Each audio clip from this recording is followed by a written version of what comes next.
Police, fire, water utilities, all of our city services that our employees have to deal with run through that system, and it's supplied to the city of Tempe for free. In addition, across the entire city, one can access the city's websites for government purposes so that our residents across the city can access and gain information about what's going on in the city wirelessly at no cost. Sir? Just wanted to clarify. So there's no cap on users or anything like that. Your entire government side, both public safety and public works, have unlimited access. That's correct. That's correct.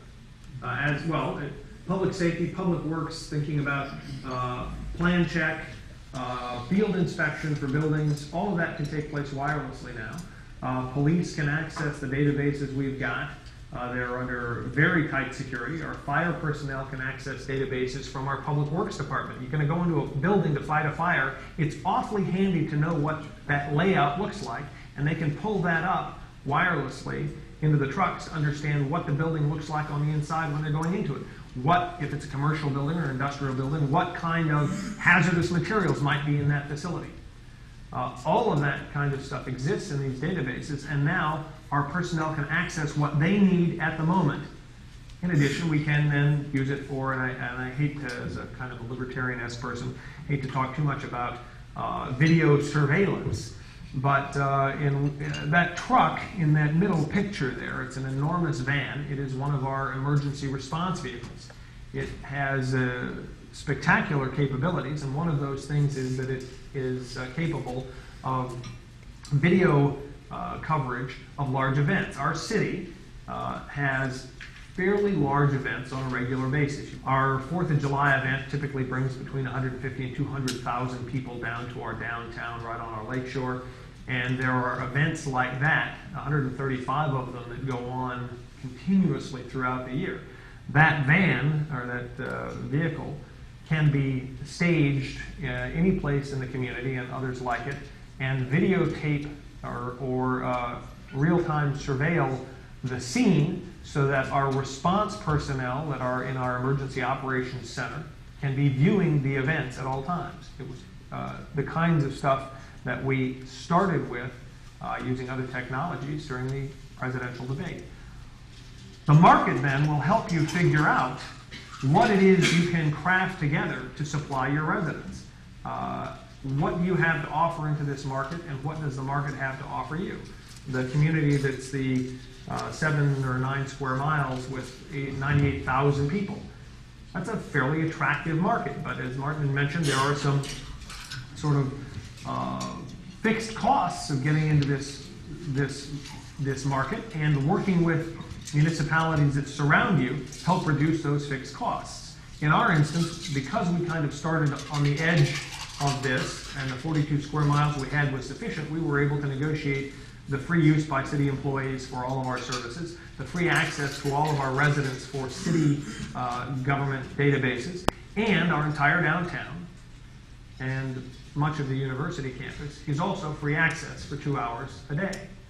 So I've got my chief of staff, for example, has 2 computers. He's got his private computer and he's got his city computer, and he does some of his private stuff that he can access the internet wirelessly on his personal computer in his office during the day. So on his lunch break, he can attend to emails and those kinds of things, which we restrict in our city computers. You can't access private email systems through our city computers, just to make sure that our city employees aren't spending too much time doing their personal work during personal time.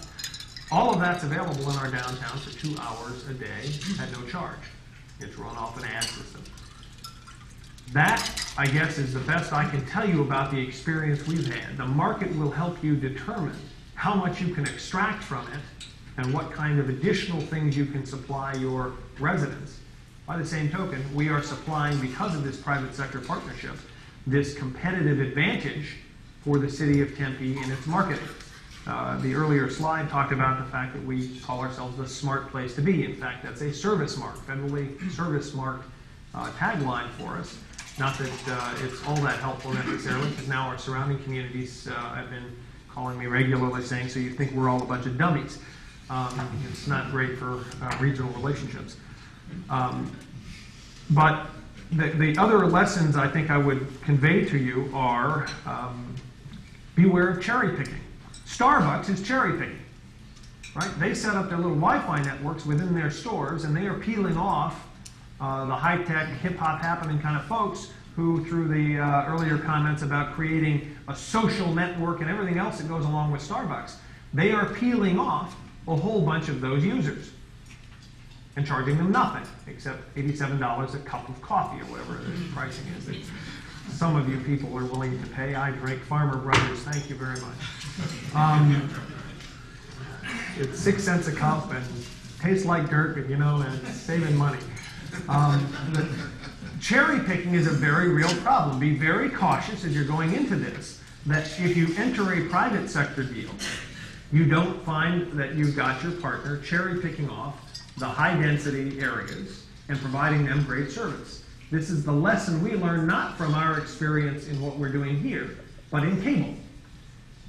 Cable was the earlier version of this. 25 years ago, municipalities had the same issues. Attachment rights to phone poles or access to easements, granting those through roadways and all that kind of good stuff. And cable suppliers competed against one another for the licenses to offer cable service within your communities. Maybe one, maybe two, depending on state law, depending on local preference, those kinds of things. Well, once you've stepped off the platform, you're stuck with that service supplier, you're stuck with the technology they're willing to supply. And you've got the future problems. In our instance, we had a cable supplier that supplied great service. We were an initial adopter, we had this nice service, but as all the surrounding cities have grown, it's now a lot easier to drop new cable into rights of way being created as enormous tracts of land are being turned into houses in the valley, and lots of service can be supplied to those folks inexpensively. And now Tempe is a relatively high-cost place to do business for this cable provider. So as a result, we, having signed our license for umpty-dump years, we're not in a very good position to negotiate upgrades in technology. It's the same issue here.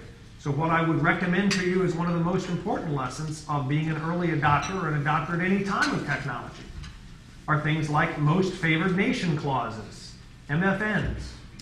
You want to be in a position where as technology continues to improve, and it will in this market, as that technology continues to improve, at some point in that life cycle with your service provider, you can be in a position to require upgrades to your technology if that technology upgrade is being offered to others in your market.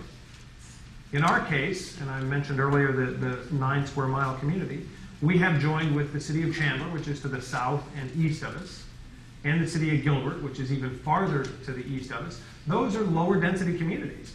But because we've already borne some of the costs of the fixed costs of putting up the system, it's easier to supply them with the same level of service. We've now got the largest coterminous Wi-Fi network, I think, that exists, at least in the United States.